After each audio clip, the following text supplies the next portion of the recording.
వేదికే. కాబట్టి ఎవరి దగ్గర ఏ ఏ గుడ్ క్వాలిటీ ఉన్నా ఈ స్కూల్ కాంప్లెక్స్ మనస్ఫూర్తిగా మీరు ఓపెన్ అయ్యి హ్యాపీగా షేర్ చేసుకోండి. ఎవరికైనా ఏదైనా నీకేదైనా క్లిష్టంగా ప్రాక్టికల్గా డెఫికేట్ చేస్తుంటే ఈ టైంలో ఎక్కువ మంది వస్తారు కాబట్టి దాన్ని ఓపెన్ అయ్యి చెప్తే మనకి ఎవరో ఒకరి ఒక సొల్యూషన్ దొరుకుతుంది. ఆ విధంగా ఒక మంచి వాతావరణం మనం చేయాలి.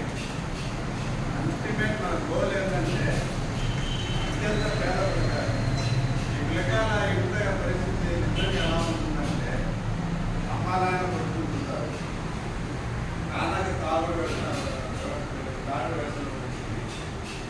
అమ్మ కూడా సరిగా పట్టించుకోలేని పరిస్థితులు వస్తుంది.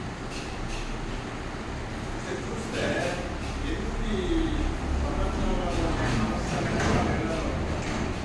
ఎందుకు నేను పనిచేస్తున్నా నాకుండే ఒక పిచ్చితనమో అమాయకతనం చేతకానితనమో మీరు ఏమనుకుంటారు కానీ పిల్లకాయల ఇళ్ళ దగ్గర పిలుపుకోవాల్సిన ఏదో క్లాసులు తీసుకునే నేను అసలు వాస్తవంగా పిల్లలు ఎలా ఉన్నారు,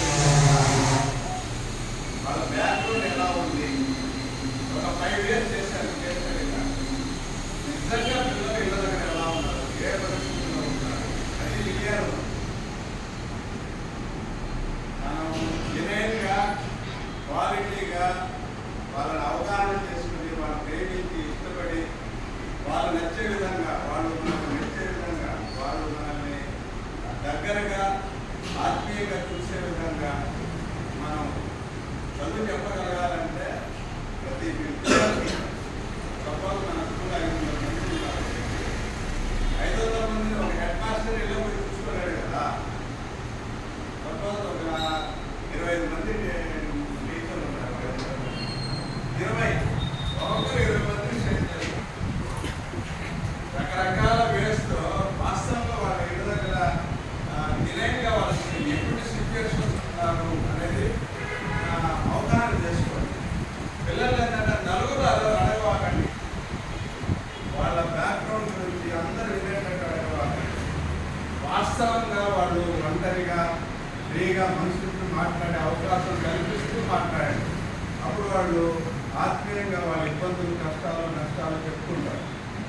ఎప్పుడైతే వాడు మానసికంగా ఫ్రీ అయ్యాడో మనం చెప్పేది ఇష్టంగా నేర్చుకుంటాడు.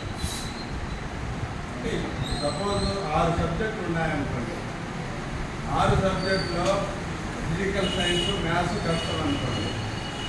కొన్నిసార్లు ఎలా ఉంటుందంటే maths teacher physical science teacher ఆ పిల్లోడితో ఆత్మీయంగా ఉంటే సోషల్ని కష్టంగా ఫీల్ అవుతాడు. ఆ సోషల్ టీచరు ద్వేషిస్తాడో లేదా అందరిని మాట్లాడతాడో లేకపోతే వాడిని సరిగా అవగాహన చేసుకోడో లేకపోతే ఏదో ఒక టైంలో వాడిని వాడి ఈగో హర్ట్ చేస్తాడో ఏదో మొత్తం మీద ఆ పిల్లోడికి తెలుగు టీచర్ అన్నా ఈజీగా ఉండే ఇంగ్లీష్ టీచర్ అన్నా సోషల్ టీచర్ అన్నా ద్వేషం ఉన్నాడు. దాంట్లో 0 వస్తాయి వాడికి, కానీ మ్యాథ్స్ 100 తెస్తాడు. ఏంటి కారణం? మ్యాథ్స్ టీచర్ అంటే ఇష్టం కాబట్టి బాగా నేర్చుకుంటాడు. తెలియకపోతే అడుగుతాడు, 1-10 సార్లు అడుగుతాడు. ఏ టీచర్ అంటే ఇష్టం లేదో అసలు ఆ పుస్తకం సాయి చూడు, ఆయన చెప్పుకుంటుంటే వాడు ఎక్కడో ఉంటాడు, ఆయన ముఖం సాయి కూడా చెప్పుకుంటూ ఆయన చెప్పేది కూడా ఉన్నాడు. కాబట్టి నేను నాకుండే అనుభవాన్ని నేను సక్సెస్ఫుల్గా నేను పిల్లల గురించి ఎక్కువగా ఆలోచించి వాళ్ళతో మమేకమై వాళ్ళకి బాగా కలిసిమెలిసి ఉంటాను. కాబట్టి ఈరోజు కూడా నాకు ఏంటి ఇష్టం అంటే ఏదో స్కూల్లో పోయి ఒక 50 మందికో ఒక 500 మందికో 200 మందికి గడిపి వాళ్ళని ఫేస్ చేసుకుని మాట్లాడితే నాకు ఎక్కడైనా దానికి బాగా ఇష్టపడతాను.